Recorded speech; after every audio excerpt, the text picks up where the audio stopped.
Hello everybody, welcome to computerhandle.com. In this lecture, we're going to start off with the basic operations of flowchart, and then we're going to start off with flowchart designing, which is something we're going to keep on covering in the next few lectures. Alright, so let's get started. So before we go ahead towards flowchart designing, we need to understand the two terms, assignment and input-output. Alright, but before we understand assignment, you need to understand what a variable is. Alright, so variable is any letter which contains a number. The same thing which you have studied in math. We often use it as x in math. Alright, and x can contain any value, which let's suppose here is 6. Alright, now in computer notation, we cannot just say that x is equal to 6. Alright, we have to assign it to the variable x, and where we assign it.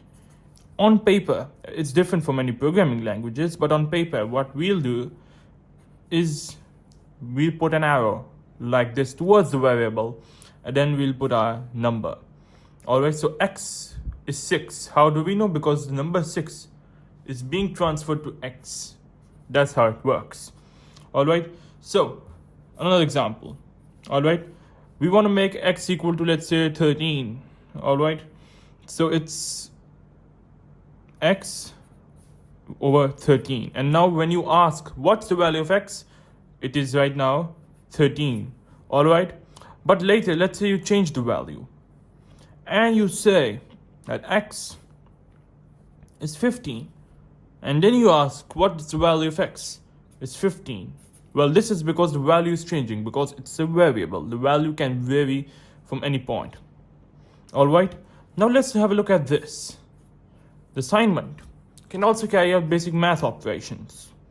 Alright, these math operations include addition, subtraction, multiplication. Well, in computer science, we use little asterisk to denote multiplication instead of the cross sign. Alright, division, often denoted in computer science as a slash in your computer. And another one we call modulus. Alright, it's just a percentage sign. What modulus is, that it gives you the remainder of what the number is divided from. For example, 7 divided by 2 is, of course, as an integer, it will be 3, but as a real number, will be 3.5. Alright, so let's suppose that it's a real number. Alright, let's suppose that it's an integer. Alright, so we'll get 3 with the remainder 1, of course, right? Remainder 1. So 7 divided by 2 is 3 as an integer, but 7 modulus 2 will be equal to 1, because 7 divided by 2 is 3, but the remainder is 1. That's why we have 1 here. In a similar scenario, if 6 modulus 2 is asked, the answer is 0, because there is no remainder when you divide 6 by 2, if you consider integers only. Alright, so these are basic math operations which you need to remember. Now, how can we carry out these math operations in programming? Let's find out. Alright, so let's suppose we've got a variable, again x, and this time the value of x is 15. Alright, then we do something like x is equal to 15. Alright, the value of x is 15. But the value of x, we can use it again. And then we can add any number. Let's suppose we'll add 2. So here, the value of x is assigned as 15. So when we ask the value x, hey, what is your number? X will say, I'm 15. But when you will ask the x here, the already 15 part is being added by 2 to get a total of 17, which is transformed to the new value of x. Alright, this value of x is the old value of x. This is 15. Alright, and then plus 2, this is 17, the new value of x. So when we ask, hey x, what's your value? It's 17. Alright, very similarly, if we want to do another subtraction, let's say this time, we've got x minus 3. This time, the latest value for x was 17. So therefore, this is 17, and the new value of x is 14. So when we ask x here, hey, what's your value? It's going to say I'm 14. So these are the basic math operations combined with assignment to get you your answer. All right. Now I'm going to show you a little bit of difference between the integer and real in this scenario. All right.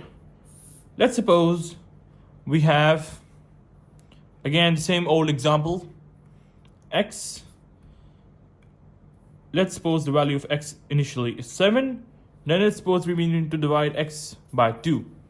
If x is declared as an integer, all right, beforehand in the program, if x is declared as an integer, it's going to return the value 3 because it can't hold any decimal numbers.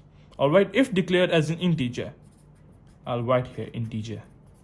All right, if it's declared as a real number, see again, if it's declared as a real number, the double number, the float, any number which cannot be negative, so the answer then would be 3.5 in this case. All right, then this would be real because the 7 divided by 2 is giving you the actual real answer. But as an integer, 7 divided by 2 is giving you 3. All right, so that's what you need to understand. And that's actually the difference between a real number and an integer in perspective of assignment. All right, once we've understand this assignment, we're going to move on to a quick part. We call it input output. All right, input output is just inputting and outputting data. Inputting data means, for example, this is a computer. Inputting data means that we're sending data into the computer. This is input. And then computer will process it here. And then it will output us something. That is what we call output, our result. All right. For example, we input a number called 3. All right. And the computer runs a program, and let's say using an algorithm, the answer is 4. It's going to return us the answer 4. All right. Or let's say the process inbuilt is always +2. All right. We'll say that the input, let's suppose, is 3 again, where the output will be 5. All right. Let's say it's 7. The output will be 9, and so on. All right. So these are the basic principles of input and output. And these are the main things. Assignment, this little thing. Addition, subtraction, and mathematical operators right here. And input output right so.